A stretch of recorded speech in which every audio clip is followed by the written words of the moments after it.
Hi everyone, I'm Chef Hemida. Today, I'm going to show you how to make Egyptian-style oxtail tagine from start to finish, right here in my kitchen. Stay with us and let's cook together.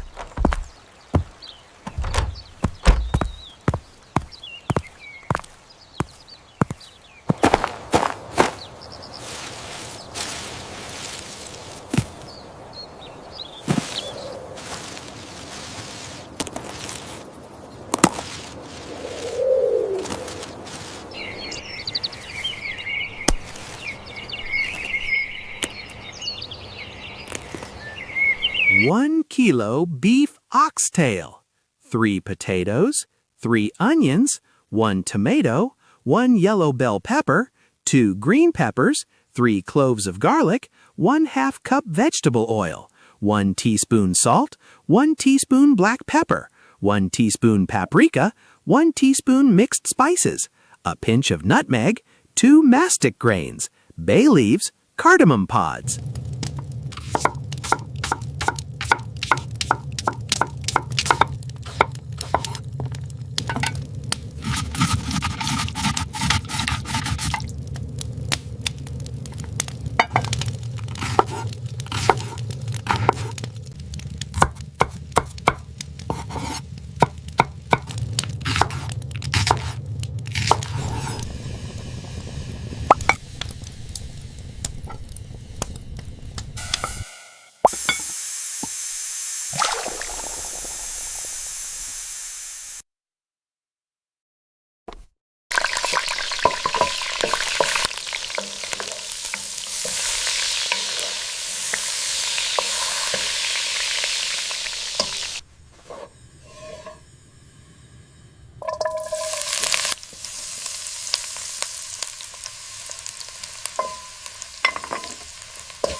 If you enjoyed today's video and you want more new recipes, please support Chef Hemida's Kitchen with a like and subscribe. And don't forget to hit the bell so you never miss a new episode. See you next time.